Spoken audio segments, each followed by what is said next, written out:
Hey guys, so today we're going to go over factor by grouping. And for the first two examples, I'm going to focus on four terms in a polynomial. So again, terms are separated by plus and minus signs.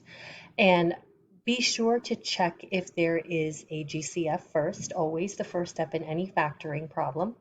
And in order for factor by grouping to work when there's four terms, the factors or the parentheses will need to be the same. Otherwise, it's not factorable. So to start off, I'm going to just go through number one. Now, notice there is no GCF. Three out of four terms have n, but since that last term 10 doesn't have an n, there's no common variable. And 4, 8, 5, and 10 do not have anything they can all commonly be divided by. So I'm going to start off, since there's no GCF, I did check, to start by grouping.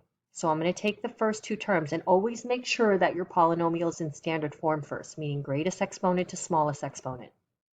So if I look, the GCF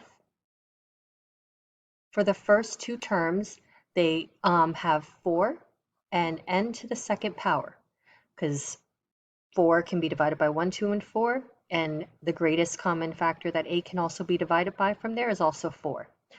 They both have a variable in common. Go with the one with the lowest exponent, and that's your GCF. So 4n squared, if I factor it out of the first term, meaning divide it out, 4n to the third power, divided by 4n squared. 4's divide out to be 1. Remember, when you divide, you subtract the exponents, giving you n to the first power. And then if I factor 4n squared out of 8n squared, 8 divided by 4 gives me 2, and then the 2's for the exponent will subtract to 0. Anything to the 0 power is just 1, so I'm not going to write anything there with that.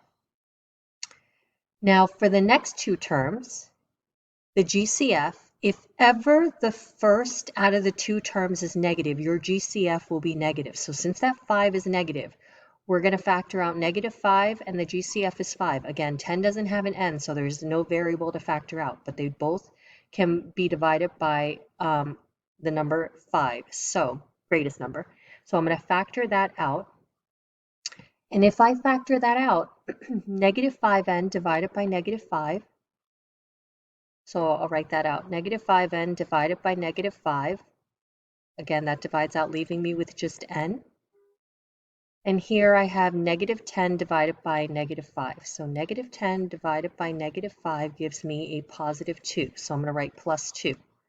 Notice that the parentheses are the same, so it can be factored. What I do from here is I keep the parentheses, and the GCF that is outside of the parentheses, I put into their own parentheses, 4n squared minus 5. So this is the factored form.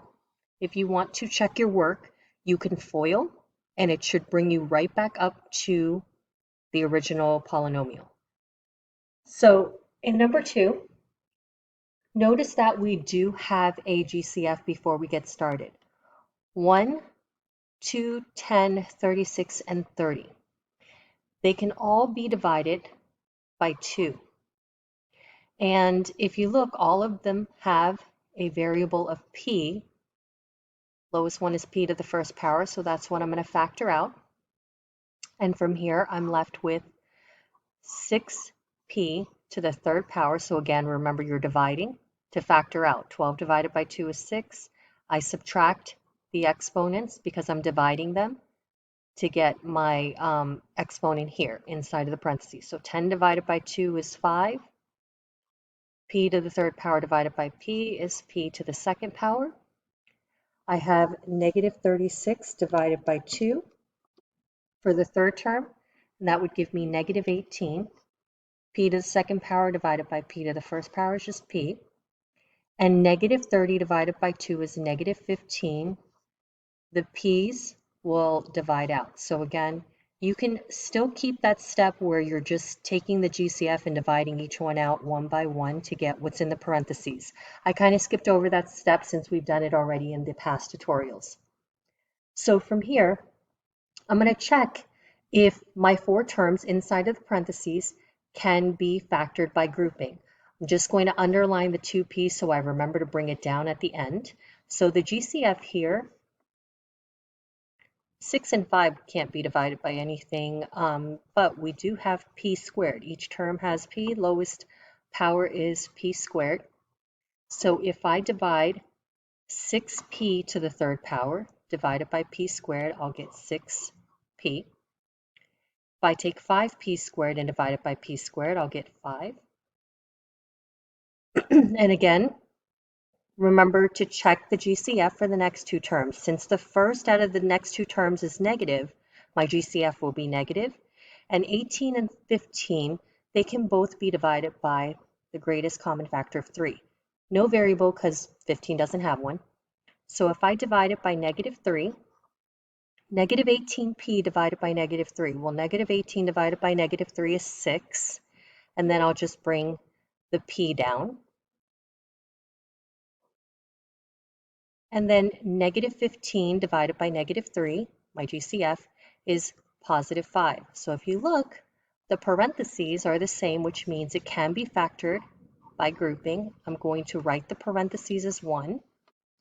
The GCF outside of the parentheses will be another factor. And just because I underlined it, now I remember also bring down 2p. And in this case, if you want to check if you're on the right track, make sure you FOIL. And when you're done foiling, keep it in parentheses and then distribute the 2p to each term. And it should bring you right back up to the original polynomial. All right, guys, I hope this helps.